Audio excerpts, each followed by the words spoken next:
పట్టుకుపోతూ ఉంటుంది. అమ్మాయి, రోగ నివారణ ఉపాయాలను గ్రహించాలి. యమనియమాలతో మానవుడు జీవించాలి. అలా యమనియమాలతో జీవించే మానవుడి దగ్గరికి మాత్రం రోగాలు పొరపాటున కూడా రావు. గరుత్మంతుడు రాగానే పాములు పరిగెత్తుకుంటూ పోతాయి. అలాగే మంచి నియమములతో మానవుడు నడుచుకుంటే వాడిని చూచి రోగాలు కూడా దూరంగా పారిపోతాయి.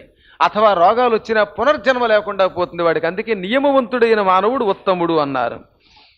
దీనికి మార్గం చెప్పారండి. ఇప్పుడు చెప్పేవన్నీ కూడా చాలా జాగ్రత్తగా వినవలసిన మాటలు. మానవుడు ఏమి చేస్తే సాధ్యమైనంత వరకు ఆరోగ్యంగా ఉండవచ్చో చెప్పారు. ప్రతిరోజు ఉదయం లేగానే స్వచ్ఛమైన నిలవలేని నీటితో, మరీ వేడితనం లేని నీళ్లతో మొహం కడుక్కోవాలట. కళ్ళు తుడుచుకోవాలి శుభ్రంగా. నోరు తోముకోవాలి. సాధారణంగా వేప పుల్ల వంటి వాటితోటి తోముకుంటే ఆ మనిషి దంతాలు కూడా బాగుంటాయి. తర్వాత వృక్షానికి సంబంధించినవే మానవుని యొక్క పళ్ళకి నిజమైన ఆరోగ్యాన్ని ఇస్తాయి. ప్రాతకాలంలో వ్యాయామం చెయ్యాలి. ఎవరైనా లేచి లేవగానే మలమూత్రాదులు విసర్జన చేసి ముఖం కడుక్కొని నడవడమో వ్యాయామం చేయాలట. ఆడవాళ్ళు అయితే ఎక్కువ దూరం నడవడం, అలాగే వ్యాయామాలు, గుంజీలు తీయటం ఇవన్నీ చెయ్యాలి. వ్యాయామం చేయకపోతేనే అనారోగ్యం. ఇవాళ మనందరం హడావుడిలో పడిపోతున్నాం, వ్యాయామం మర్చిపోయాం. లేవగానే చెంబుడు కాఫీ తాగడం, ఓ 10 నిమిషాలు పేపర్ చదువుకోవడం, పావు గంట టీవీ చూడడం, తర్వాత లేచిపోయి ఇడ్లీ తినడం. దీనివల్ల అనారోగ్యాలు వస్తున్నాయి. ముందు లేవగానే ప్రాతకాలం పూట వ్యాయామం చేసి తీరాలి పొమ్మన్నారు. సుస్పష్టంగా చెప్పాడు. తర్వాత ఇప్పుడు చెప్పేవి జాగ్రత్తగా నోట్ చేసుకోండి మీరు కూడా. 2 పాదాలకి, కాళ్ళకి బాగా నూనె రాసుకోవాలట. కొబ్బరి నూనె, చక్కని నూనె. మళ్ళీ అందులోనూ కూల్ నవరత్నాలు అవి కాదు రాసుకోవటం, మామూలు కొబ్బరి నూనె రాసుకోవాలి. శిరస్సు మీద కూడా కొబ్బరి నూనె రోజు రాత్రో పగలో రాసుకోవాలట. ఒళ్ళంతా నూనె మర్దనా చేసుకుని స్నానం చేసేవాడికి కూడా శరీరానికి ఆరోగ్యం బాగుంటుంది. బరుక్కోవడాలు ఉండవు. ఉపన్యాసానికి వచ్చే దగ్గర నుంచి గోక్కోవడం. ఓ చోట సత్రంలో 10 మంది చేరి ఉపన్యాసం వింటున్నారట. ఇంతలో ఒక ఆయనకి కాలుకి దురద పెట్టింది. ఇలా బర్రో అని కాలు గోకుతున్నాడు. ఎంతసేపటికి దురద తీరదు. ఓ పావు గంట పోయాక పక్కవాడు అన్నట్ట, ఇందాక ఉండి నా కాలికి దొరదెట్టింది, మీరు గోకి పెట్టారు, చాలా థ్యాంక్స్ అండి అన్నట్ట. అందరికీ గోకుడికి వెళ్ళి అందరికీ దొరదే అనమాట. ఈ జనాలు పక్కన కూర్చోవడంలో ఎవడు గోక్కుంటున్నాడో తెలియడంలా. అంచేత ఈ గోకుళ్ళు ఎందుకు వస్తున్నాయంటే నూనెకి, కొబ్బరి నూనె ఒంటికి మర్దనా చేసుకోకపోవటం వల్ల. ఉదయం లేవగానే వ్యాయామం చేసే ముందో వ్యాయామం అయ్యాకో ఒంటికి కొబ్బరి నూనె పూసుకుని ఒక 20 నిమిషాలు గంట ఆగి అప్పుడు స్నానం చేస్తే శరీరం కాంతివంతంగా ఆరోగ్యంగా ఉంటుంది. అంచేత ఒంటికి కూడా నూనె మర్దన చేసుకోవాలి.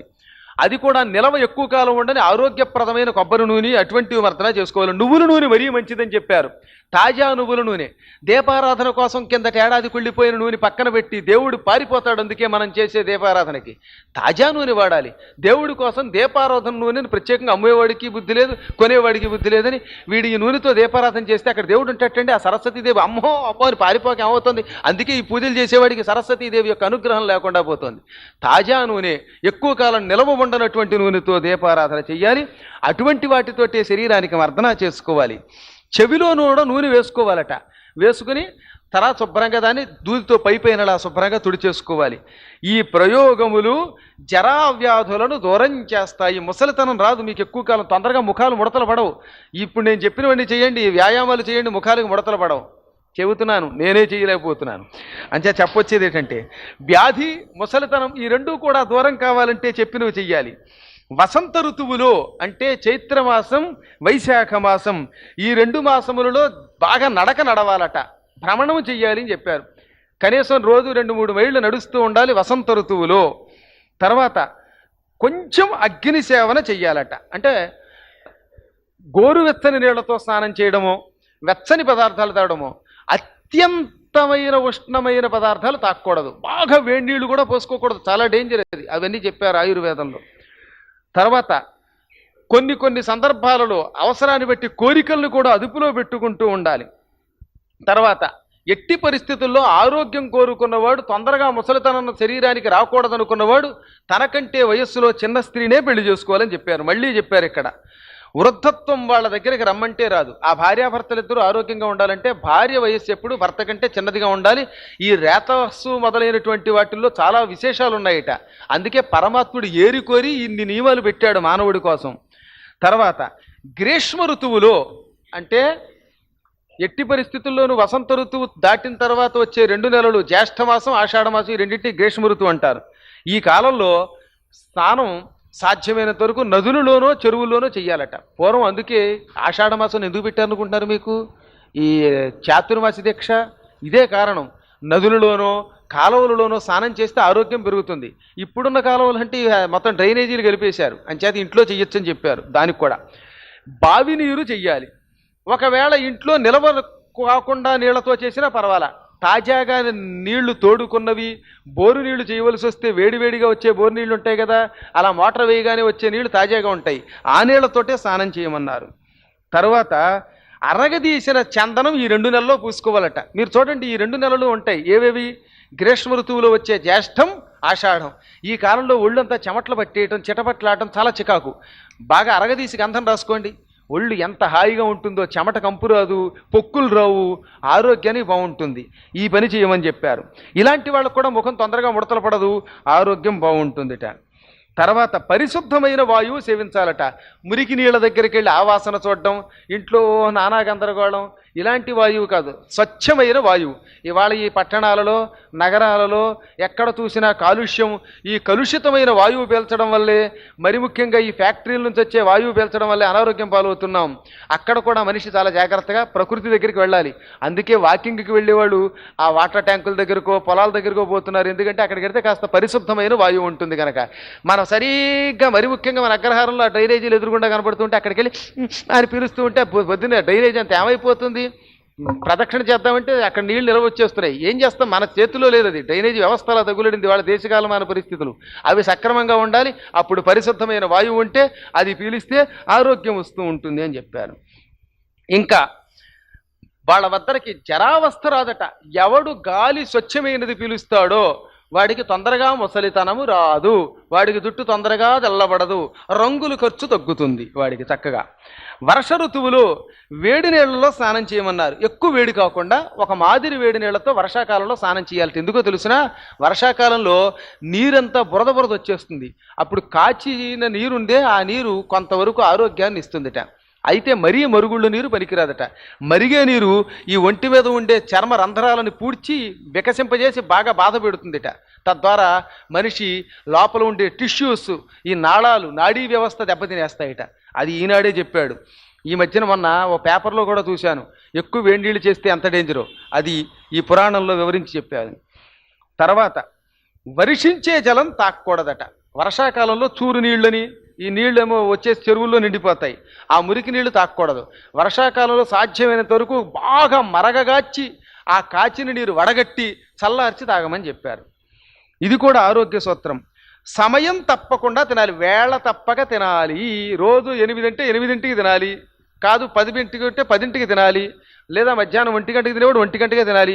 ఇవాళ 1 గంటకి తిని రేపు సాయంత్రం 4ంటికి తిని ఎల్లుండి 5ంటికే తింటే అలాంటి వాడికే లోపల ఎండైజేషన్ పట్టుకుని క్రమక్రమంగా బాబోయ్ అని బాత్రూంలో కూర్చోవలసిన పరిస్థితి వస్తుంది అని చెప్పారు. ఆపై మితంగా తినమన్నాడు. మనిషికి ఏదో ఒక 50 ఇడ్లీ తింటే ఆకలి తీరుతుంది అనుకోండి, వాడు 50 ఇడ్లీ తినకుండా కొంచెం ఒక 40 ఇడ్లీ తిని సరిపించుకోవాలి. 10 ఇడ్లీ తగ్గించుకోవడం మంచిది అన్నారు. మరీ ఎక్కువ తినేస్తే బొజ్జ బాగా పెరిగిపోతుంది. అప్పుడు గోక్కోవాలంటే బొజ్జకి పక్కన కూడా ఎవడో వచ్చి గోకాలన్నమాట. అంచేత కుండలాంటి బొజ్జ పెరగడం కూడా ఇప్పుడు అనారోగ్య చిహ్నాలని చెప్పారు. బాగా పెరిగిన పొట్ట, బాగా పెరిగిన కాళ్ళు, ఇవి అనారోగ్య సూచనలు. ఇది మనల్ని దెప్పడానికి చెప్పట్లా పరమాత్మ, మనకి ఉపకారం చేయడానికి చెబుతున్నాడు. ఆయనకి మనమే ద్వేషం కాదు. వీటిని నిరోధించుకోవడం మన చేతిలో ఉంది ఎప్పటికి కూడా.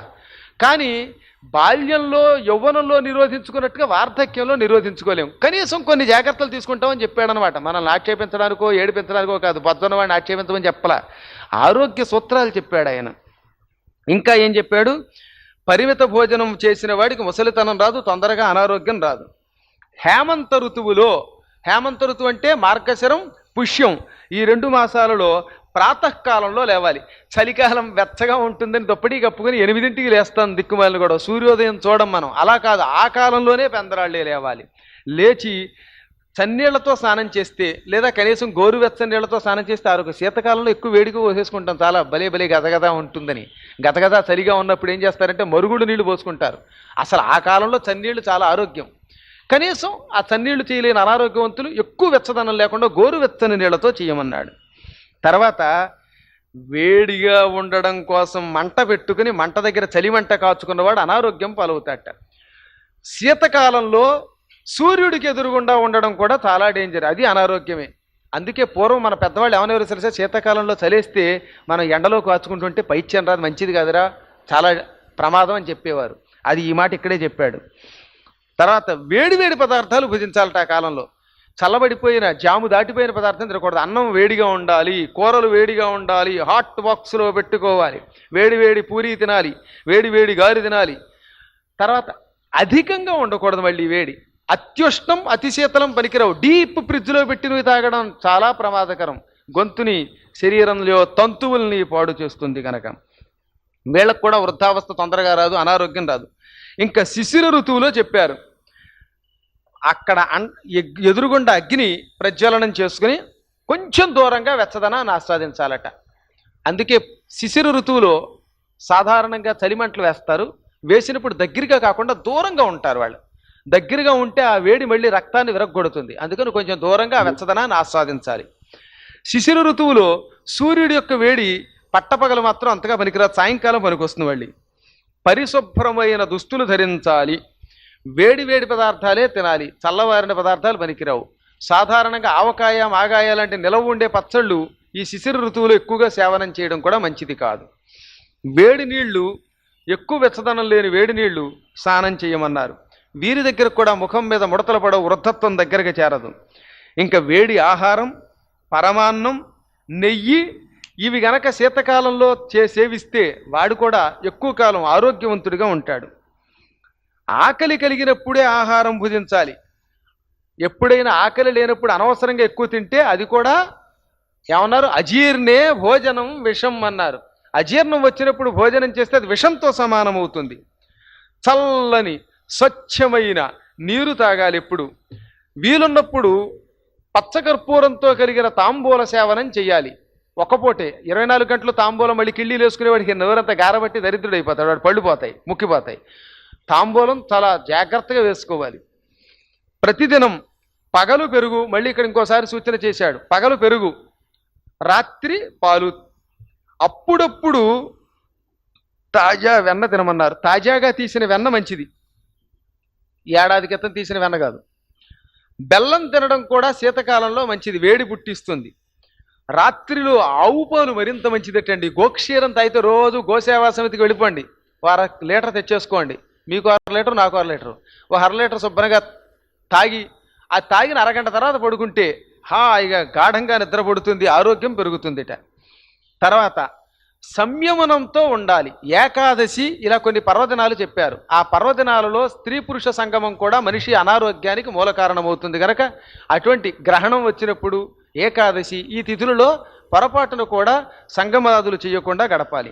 వీడిని వృద్ధత్వం ఏం చెయ్యలేదు, వార్ధక్యంలో కూడా ఆరోగ్యంగా ఉండగలుగుతున్నారు. అందుకే కొంతమంది ఎంత వాడికైనా మాంసాహారం వాడిని పతనానికి మూలమవుతుందని చెప్పారు.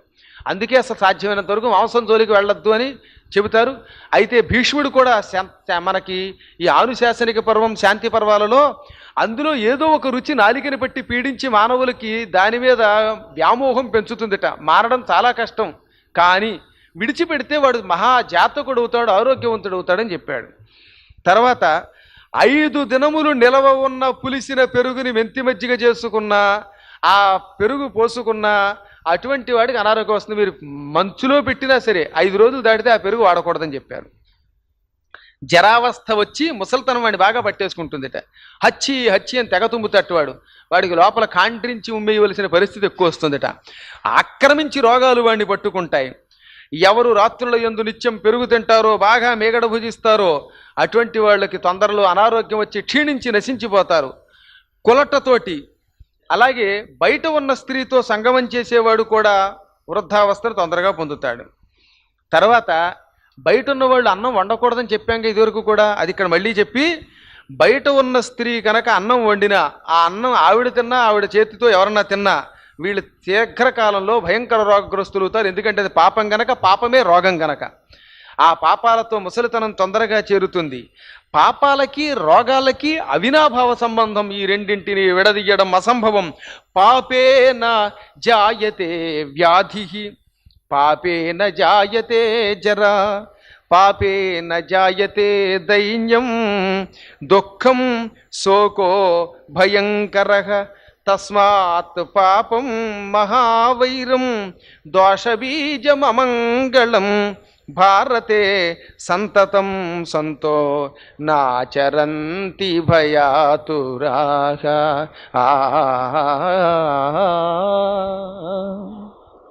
పాపం వల్లే రోగం పుడుతుందన్నారు. పాపేనే జాయతే వ్యాధి. ఒక మనిషి ఇష్టం వచ్చినట్టు పాపాలు చేసేయమనండి, ఆ పాపం వల్ల వాడికి రోగం వస్తుంది. ఈ రోగం వల్ల ముసలితనం వస్తుంది. నానా విధమైన వాడి ఉపాసనలు నశిస్తాయి. మనిషిలో ఉండే సమస్తమైన పాండిత్యాదులను ఉపాసనలను తగలబెట్టేది ఇదిగో ఈ పాపమే. పాపం వల్ల మనిషి ముఖంలో దైన్యం వస్తుంది, దుఃఖం వస్తుంది, రోగాలు పట్టుకుంటాయి, ముసలితనం వస్తుంది, భయంకరమైన శోకాలు క్రమక్రమంగా ఉత్పన్నమవుతాయి ఈ పాపాల వల్ల. అందుకే ఈ భారతదేశంలో వివేకవంతులైన మహాత్ములు ఏమన్నారు? ఎట్టి పరిస్థితులలో పాపం చెయ్యొద్దన్నారు.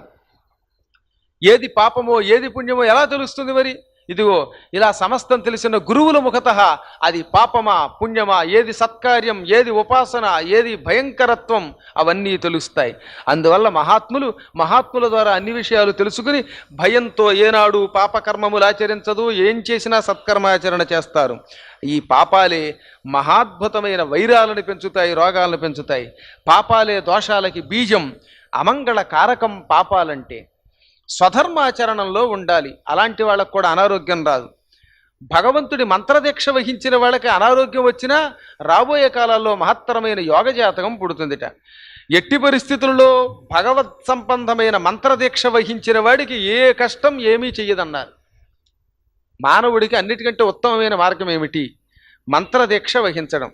చాలామంది ఇప్పటికి కూడా ఇంకా మంత్రాలు పుచ్చుకోకుండా జీవితాన్ని వ్యర్థం చేసుకుంటారట. మంత్రదీక్షే వాళ్ళ జీవితానికి సంపూర్ణమైన పరమార్థం ఇచ్చేది అన్నారు. అది లేకుండా ఎప్పటికీ ఎవడూ ధరించడం. శ్రీహరి సమారాధనలో సంలగ్నమై తల్లిదండ్రుల్ని, గురువులను, దైవాన్ని, అతిథుల్ని భక్తితో సేవించేవారు, తపస్సు చెయ్యాలనే ఆసక్తి కలిగిన వారు, వ్రతాలు ఉపవాసాలు చేసేవాళ్ళు, ఎప్పుడూ తీర్థసేవలు చేసేవాళ్ళు ఈ మానవులను చూచి రోగాలు పారిపోతాయిటండి. గరుత్మంతుడు చూస్తే పాములు ఎలా పారిపోతాయో ఇలా నియమనిష్టలతో ఉండే మహానుభావులు చూస్తే రోగాలు పోతాయి, పాపాలు పోతాయి. ఆ మహాపురుషుల మీద ముసలితనం కూడా ఏం చేయలేదు. 90 ఏళ్ళు వచ్చినా హాయిగా ఉండగలుగుతున్నారు కొంతమంది, 25 ఏళ్ళు వచ్చినా తుమ్ముతూ ఉన్నారు. కారణం ఇదే, అనారోగ్యాలు పట్టుకోవడం వల్ల. దుర్జయములైనవి రోగములు అంటే వాటిని ఎవ్వరూ జయించలేరు. వాటిని కూడా సంయమనము కలిగిన నియమనిష్టలు కలిగిన వాళ్ళు జయించగలుగుతారు. ఓ పతివ్రత మాలావతి, వాతం, పిత్తం, శ్లేష్మం అంటే ఇదే కఫం అంటాం మనం. ఈ మూడే జ్వరానికి మూలం. ఇవే ఈ శరీరం ధరించిన వాళ్ళ శరీరంలో ప్రవేశిస్తాయి. ఇవి ఇష్టం వచ్చినట్టు తిరుగుతాయిట. వాతం, పైత్యం, కఫం లేనివాడు ఎవడుంటాడు గనక. అందుకే దాన్ని నిరోధించాలి, దాని ఉద్ధృతి లేకుండా చెయ్యాలి. వివిధ కారణాలు చెబుతాను, నివారణోపాయం చెబుతాను విను. ఆకలి బాగా వచ్చినప్పుడు అన్నం తినని వాడికి క్రమంగా పిత్తం పుట్టుకుంటుంది, పైత్యం అందుకే వస్తుంది. స్వస్తి ప్రజాభ్య పరిపాలయంతాం న్యాయ్యేన మార్గేణ మహీం మహిషాః గోబ్రాహ్మణేభ్యః శుభమస్తు నిత్యం లోకాః సమస్తాః సుఖినో భవంతు.